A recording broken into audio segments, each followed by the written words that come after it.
everyone. How are you? Can everyone hear me okay? Yeah? All right. Thanks for being patient, and thanks for the change. I had changed this up at the very last minute. I was looking at all the presentations, and originally this was supposed to be an AMA for two of us investors, and I was like, ah. And then yesterday, as I was meeting people, walking around, I realized that one of the things that was kind of interesting was so many people were talking about so many great things. And I was like, how do I translate some of these things to people who wouldn't necessarily come here, wouldn't necessarily be interested in these types of things at first glance, or even just the tech community? Because I think most of people would be like, all right, and walk away. And so there's so many awesome things here, and I wanted to talk a little bit more about the psychology of change. And so, all right. Hi, my name is Jeni. I am a geneticist by education, behavioral psych. I also did management consulting for Fortune 100 companies.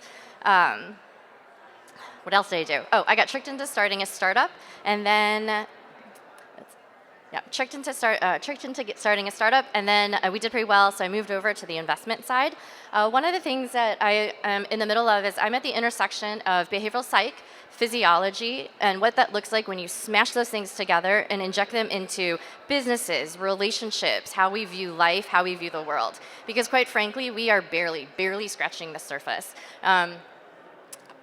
I think one of the things that I've been researching a lot lately is postmortems on why 92% of early stage startups fail. But what I realized after like 4 years of research, maybe 1,000 plus postmortems, I realized that the common themes are not actually founder issues, not investor issues, but they're human issues. Pretty much we all struggle with very similar things. So, a lot of us here, we come here with a mission to change the world. We come here with a mission to help people's lives become better, healthier, more conscious, more meditative, etc. Whatever anyone has, we all have a message that we want to try to share. But the thing is, though, is especially these types of messages for the other part of the world that doesn't quite get it, doesn't quite want to understand, or just kind of writes it off, we need to help them understand. And so one of the best ways to do this is, actually, let me go like this. Is learning the rules like a pro so we can break them like an artist. Oftentimes whenever we want to bring change, we want to reject the rules.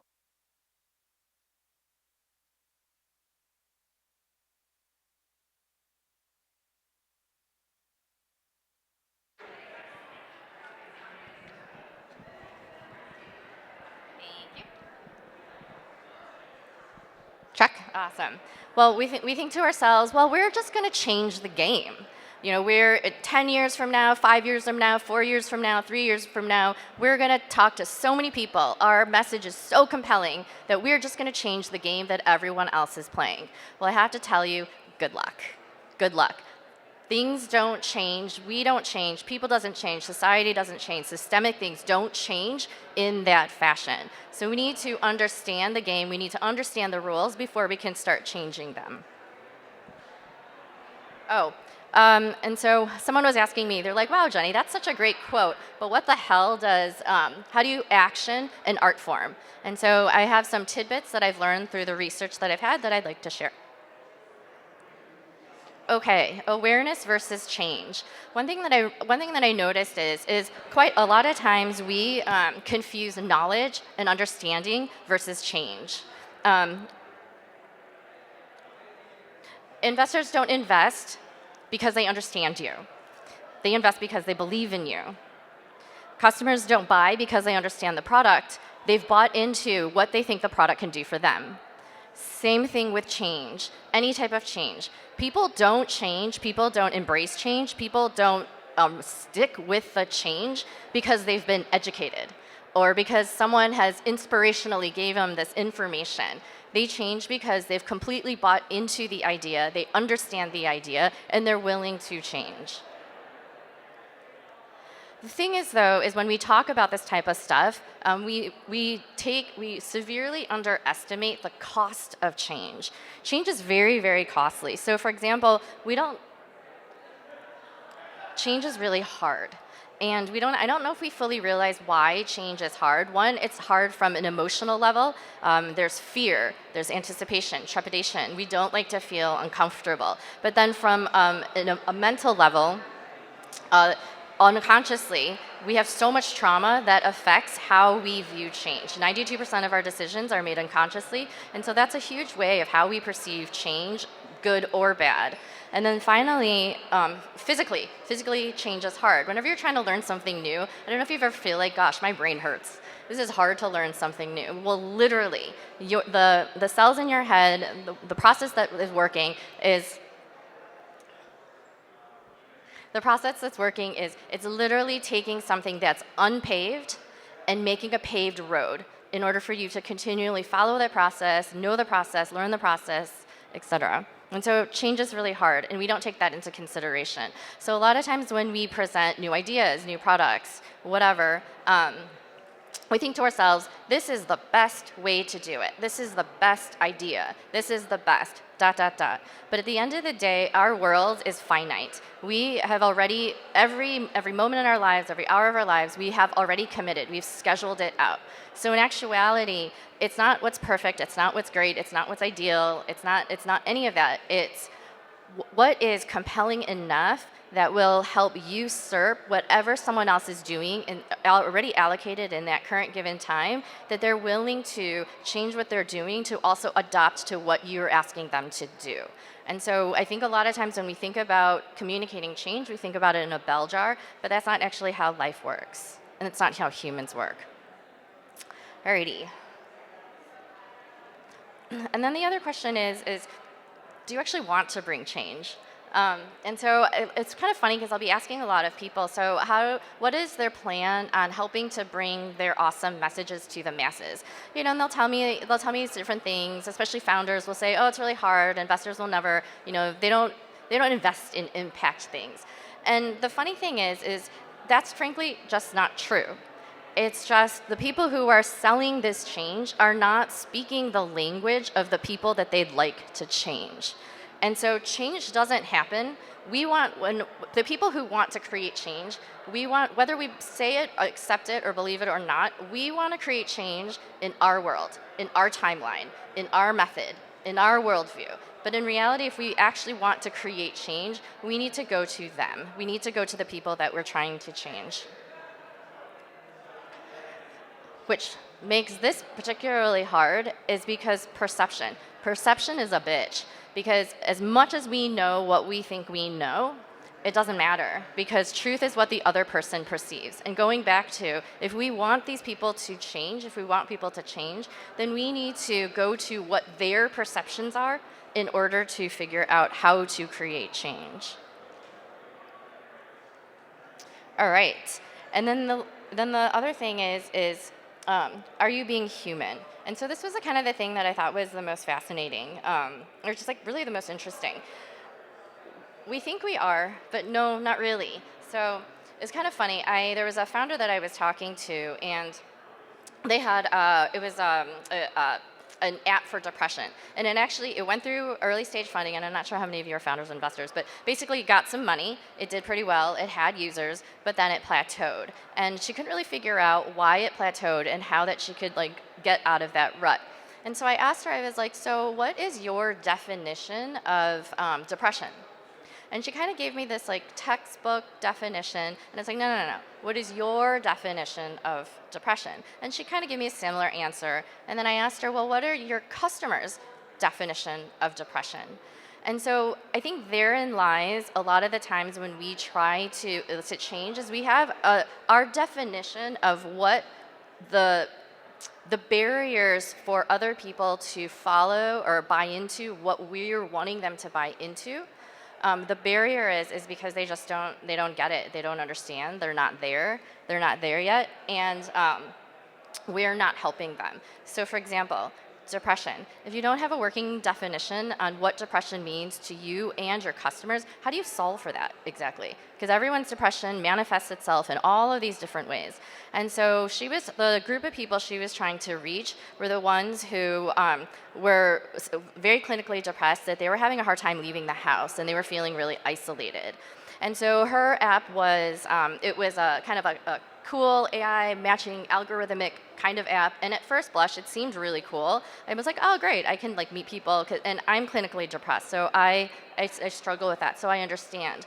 But then if you think about it, when you put yourself in their shoes, do you actually want to leave the house when you're depressed? No. Are you going to feel like a terrible human being because you're like, I should really leave the house. I have this wonderful app that's going to help me leave the house, but I still don't want to. And then there's all of this guilt, there's all of this negativity that builds up because you're like, I think I should want to do this. And so when we're creating things, are we really putting ourselves in the shoes of the people we're trying to create it? And then are we identifying what exactly is it that they want? So one example is productivity apps. When you ask yourself, do people actually want to be productive? No, they like the idea of being productive. And so whenever you have those two different types of, I guess, ways of thinking, how you approach business, how you approach creating change is really, really different. Because fighting the idea of something, fighting the actual desire to do something is very different. And what that looks like is very different. And so going back to the productivity app, have you ever wondered why? So let's take note takers, for example. Whew. So there's like Notion, OneNote, there used to be Evernote, all these like note takers. And what I find is they're all trying to one-up each other. But trying to stay organized in that fashion is kind of like a New Year's resolution. When I have time, I'll do it. I'll have to catch up and I'll do it. But frankly, I'm just not organized. And what I end up doing is something so idiotic, it's crazy. I open up my Gmail, I type in whatever's in my brain, I draft it. Am I ever going to find it again? No. Am I ever going, is it logical? Is it helpful? Is it organized? No. But that's what most of us tend to do. So wouldn't it be amazing? And so the other thing is too, is when do we need the productivity apps the most? When we're like crazy, like today I had a full day. Someone else was supposed to talk with me. It was like a panel of sorts. I decided to change whatever I'm talking about right here, and then I realized most of you guys aren't probably founders and investors, so then I'm course correcting again. Whew, it's kind of crazy. But anyways, if I would want something that, any type of productivity app to help me right now. But is there any? And when people think of productivity, do they think in that place? And so, are you being human? The other thing is the products we create, the things that we do, are they actually creating a loop that's reinforcing change in behavior? So one of the things about motivation that I think is really interesting is I think we don't take advantage of the concept of microjoys and intrinsic motivations. And so I have a brother-in-law.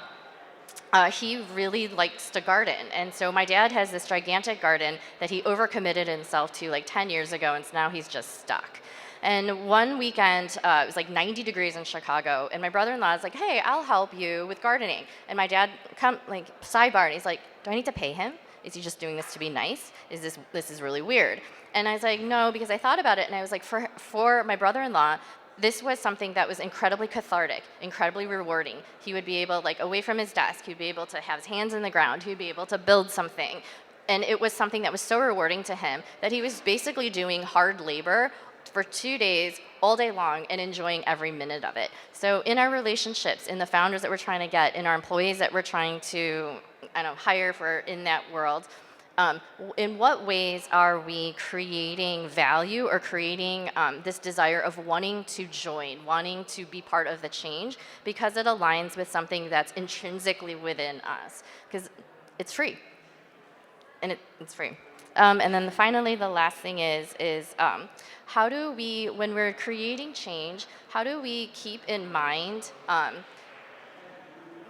the things we know to be true, but when society does the opposite? So for example, when we're trying to make goals, when we're trying to make change, a lot of the times we measure change through big successes, big milestones. Like, oh my gosh, I lost 20 pounds. Everyone's like, yay!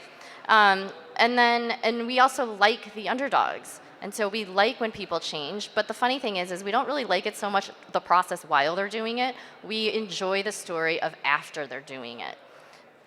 But in reality, real change comes from consistent, incremental baby milestones along the way. We don't celebrate those. We don't cheer people on. They're kind of something that no one really talks about. So if what's the most healthy for us, if what's the thing that helps us change the most, why is that something that's not celebrated? And instead, it's what's toxic to us is what's commonly celebrated. And so in whatever change that we're doing, how do we create a culture that will change what's actually helpful for us and what's conducive to change as opposed to the societal norms? All right, lastly, one of my favorite quotes, and I know I've said a lot, so I don't know if this completely applies to this, apologies, but people will forget what you said, they'll forget what you did, but they'll never forget how you feel. And so as we're trying to share our messages and everything, we use a lot of words. And it's kind of funny because, actually I won't go into that, but we use a lot of words, and at the end of the day, every fight we've had, every communication we had, even every great conversation we had, we forgot what we said, but we know how we felt with that person or in that situation.